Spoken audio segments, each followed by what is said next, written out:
Absolute majorities ఇదైతే ఉంటుంది. అదేవిధంగా సో ఇదంతా కూడా మనం నిజమైన ప్రజాస్వామ్యంలో దొంగ ఓట్ల మీద ఉన్నామా, లేకుంటే ఈవీఎంలో మిషనరీస్ మీద పనిచేస్తున్నామా, నాకు ఓడిపోయినానని నేను బాధతో కాదుగా చెప్తున్నానని కానీ అందుకే నేను ఆంధ్రప్రదేశ్ స్టేట్ గురించి ఎక్కడ చెప్పలే. దేశంలో జరిగినది వివిధ దీనిలలో చెప్పినది. ప్రశాంత్ భూషణ్ కూడా ఆయన సీనియర్ లాయర్గా కూడా ఆయన కూడా పోరాడుతున్న సందర్భం చూసాం.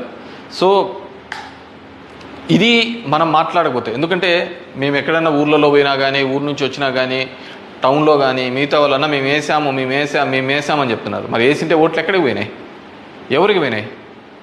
ఎక్కడి నుంచో వచ్చి 3,000తో గెలుస్తామని చెప్పేసి ధర్మవరంలో 2 నెలల నుంచి చెప్తున్నారు. ఏ విధంగా ఆ ఫిగర్ అచీవ్ అయ్యి 3 నెలల నుంచి చెప్తుంటారు? So it's a big question mark.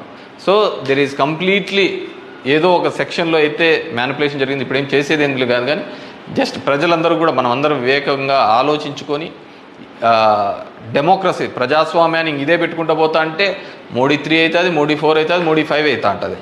ఇంక జనాలకు, జనం యొక్క ఓటుకు, దాని విలువకు ఎటువంటి విలువ ఉండలేని పరిస్థితి మనం చూడగలుగుతాం. So these are all planned and స్క్రిప్టెడ్గా అంతా కూడా జరిగిందని పూర్తిగా నేను నమ్ముతున్నాను. పబ్లిక్ జనం కూడా అదే విధమైన ఆలోచనలతో ఉన్నాయని నమ్ముతున్నాను. వాట్ ఎవర్ మేబీ, నాకు కూడా ఈ 5 ఏళ్ళు కూడా జనాలు మీరు ఇంకా తిరిగినే చాలు, చేసినే చాలు, ఇది చాలు అని చెప్పేసి ఒక బ్రేక్ ఇచ్చినట్టుగా ఉంది. కానీ బ్రేక్ ఇచ్చినంత తప్ప నాకు రాజకీయాలు తప్ప వేరేది ఏమీ తెలియదు. కాబట్టి డెఫినెట్గా నా గొంతును వినిపిస్తూనే ఉంటాను. అన్ని విధాలుగా కూడా ఎక్కడెక్కడ ఏ తప్పులు జరుగుతున్నా కానీ, అది నియోజకవర్గ వ్యాప్తంగా కావచ్చు, రాష్ట్ర వ్యాప్తంగా కావచ్చు, దేశవ్యాప్తంగా కావచ్చు, ఖచ్చితంగా ఇంకా ఇట్లా కాకుండా నేనేం వేరే వాళ్ళను బూతులు తిట్టేది ఇంకోటి అవసరం లే. జనాలకు ఎంతో కొంతమంది కన్నా సరే నాకు తెలిసిన విషయాన్ని షేర్ చేసుకోవాలనేది ఒక ఆలోచన విధానంగా అనుకున్నాను. డెఫినెట్గా ఐ విల్ కంటిన్యూ దట్. ఎందుకంటే చూస్తున్నాం అక్కడక్కడ జరిగినవి ఇవన్నీ కూడా. ఐ వాంట్ టు గివ్ ఎన్నుకున్న ప్రభుత్వానికి కూడా, వాళ్ళకు కూడా మనం కూడా ఒక 6 months మనం కూడా టైం ఇవ్వాలి. వాళ్ళు ఏం చేస్తారు, వాళ్ళు ఇచ్చిన మాటను ఏం చేస్తారు, ఏ విధంగా కట్టుబడి ఉంటారు అనేది చూడాలి. ఎన్నెన్నో వాగ్దానాలు ధర్మవరానికి ఇచ్చినారు, రాష్ట్రానికి ఇచ్చినారు, చాలా వాగ్దానాలు ఇచ్చినారు. కానీ అవి ఎంతవరకు నెరవేరుస్తారు, లేదు కేవలం కక్ష సాధింపు చర్యలతోనే మిగిలిపోతారా, ఇవన్నిటినీ కూడా కాలమే సమాధానం చెప్తుంది.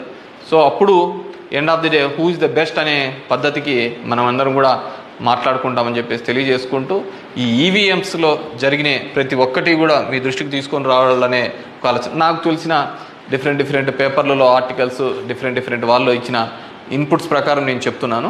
సో ప్రతి ఒక్కరికి ఓటు హక్కు కల్పిస్తానన్న ఈసీ మరి ఇన్ని టోటల్ ఓట్లు వేసిన దానిలో చూస్తే దేశవ్యాప్తంగా 362 నియోజకవర్గాల్లో 5,54,598 ఓట్లు మిస్ అయినాయి, కనపడటం లేదు.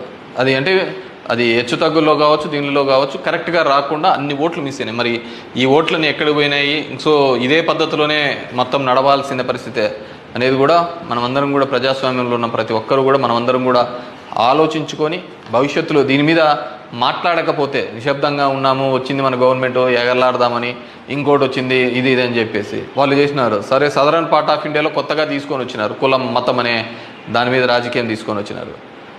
కానీ ఇవన్నిటినీ కూడా ఆలోచించాలి. డెమోక్రసీని మళ్ళీ మనమందరం కూడా నిలబెట్టాలి అంటే కూడా ఇవన్నిటినీ కూడా ప్రజలు ఆలోచించుకొని వారి గలం ఇప్పి వారందరూ కూడా వీటి మీద మాట్లాడాల్సిందిగా కోరుతున్నాను.